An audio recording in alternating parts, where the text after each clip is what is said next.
Johnny Rabbit Show time, baby. 18 minutes after 7 p.m. right now. KXOK temperature. When I was 14 here in St. Louis, growing up in St. Louis, Missouri, Ron. my major crush was Delcia. When he was in high school. Devon. He's still in high school. Yeah, and Delcia is still my major crush. She is with us today. Everybody remembers KXOK, Johnny Rabbit, Don Pietromonaco, and Bruno J. Grunion, and the other sidekick, Delcia. Yes, you were the sidekick. Well, kind of, weren't you? What was that show at the time with Ilya Kuryakin and Man from U.N.C.L.E. and Twiggy. She was our Twiggy. You were just the it girl, is what you were. Now you were brought here by Famous Bar, right? Time and place. I wasn't actually. They pretended that they brought me here. Really? But I had already been here a couple of years before I was quote unquote discovered, and really. It was because Famous Bar wanted to relate to the teenagers, sure, to the Imagine customers that. of the future, and it was a psychedelic world. Yes, and Sticksbury Fuller was already doing that with Johnny Rabbit. Oh, he would come on Saturdays to the store, and they'd have all the teenagers there, and so they wanted the same thing. And this young man who had just started working in the special events department at Famous saw me. I was actually modeling at Famous Bar. Oh. And so he heard me speak.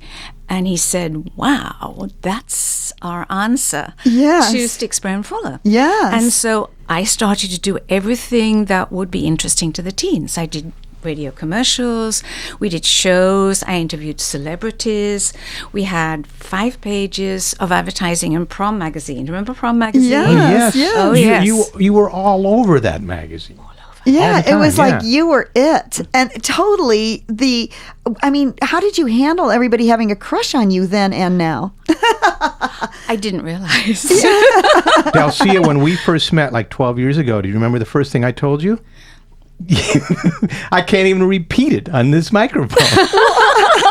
I'd like to know what that is. I have a short memory. No, I didn't forget. No, I told you Sweet. what a crush I had on you growing up. And That's so nice. Thank you. It's wonderful. It's really. So what did you liked her look or her voice? What did you hear first? She was, even though she had the British accent and was a model, she still was the girl next door. Because she seemed so approachable. Oh, and she is so sweet. Yes. Yeah. And remain that way. So nice. You did maintain that over the years. Now you're a grandmother. Yes. You have 2 daughters. 4 times over. 2 daughters. Yeah, yes. Emily and Jennifer. Jennifer. Yes. Now, doesn't Jennifer live in London now?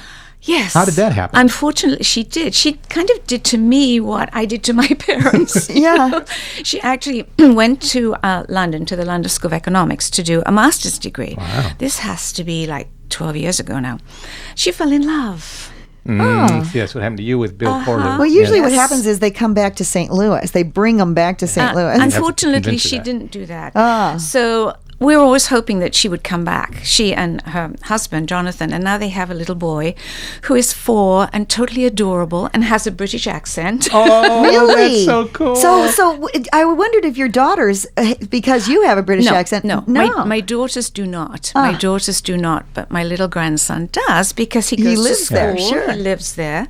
And my daughter, Jennifer, who lives there, still, has an American accent. I was like, she's from St. Louis. She's from St. So why did you come to St. Louis? Why and what happened there? Oh, this is the part I don't know why I feel badly about it, but I shouldn't. I really shouldn't. I was married when I was very, very young in the UK. And my husband... My husband worked for Monsanto. And so he had a transfer here. And we were going to come. Bring him here. Yes, we were going to come to St. Louis and stay here for 1 or 2 years and then go back home and buy a little house with a white picket fence. Right. It didn't happen. He went back and I stayed. There's a movie here. There's a movie here. There's a movie here. And then I met Bill Corlew. Now, that was, we all remember, Delcia Devon. And then suddenly, out of nowhere, it was Delcia Corlew. So we thought some jerk got to you before we did. But I've met this jerk, Bill Corlew, and the most wonderful man anyone would ever want to meet. Yes. Incredible And he just guy. passed away. In July of 2014. 2014. Yeah, Yeah, sadly, yeah. And what a great guy. And he was a chemical engineer? He was a chemical engineer. He was in management. Everybody loved him because he was great to people. He was a Southern gentleman. And I think that's the word for him, gentleman. He was you from know. Tennessee, wasn't he? Yes, Nashville. Nashville. But you still must have quite a family back in London, is it? Well, my family, most of my family is further north. Now they all live in the kind of Stafford area. And those that are left, and they're in a small village called Brood, which is not spelled like, it's spelled Brewood, but it's pronounced Brood. Did they have any idea what a celebrity you were here? I'm not sure. I'm not. She apparently didn't write home often enough to tell him. But those were such magic years at KXOK with Johnny Rabbit and Stephen B. yes. Stevens and Ray Otis and Bruno J. Grunion, I yes. know, loved Bruno. Well, see, that was the whole thing. Bruno J and I had a little thing going.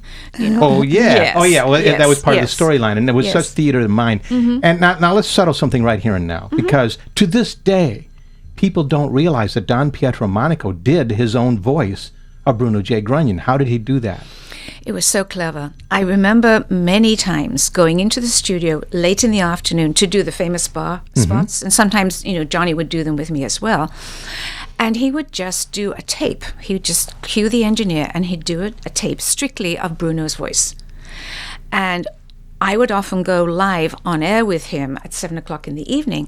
And during the course of the show, he and Bruno would have an interchange. They were amazing conversations. It was really yeah. clever. He obviously, and I don't think he wrote things down. Maybe he wrote one It's or two little incredible, notes. isn't it? But he remembered what he'd done, and sometimes they would talk over each other or back to each other. It was very, very clever. It was amazing. Nobody realized that. Now, there was a guy, Chuck Connors, who did Bruno J. Grunion's voice as well. So it was Yes. just, he could just do Everybody tried to do Bruno Yeah, J. Grunion. right. I mean, I've met many personalities, radio personalities who tried to do it. Not that I can do it. but for the record, Don Pietromonaco did that voice himself. And he Pretty was the amazing. true Johnny Rabbit.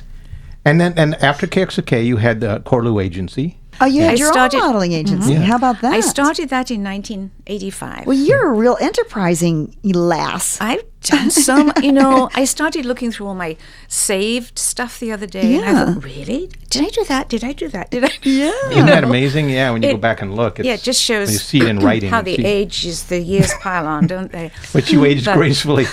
Thank you. But yes, I did had a talent agency.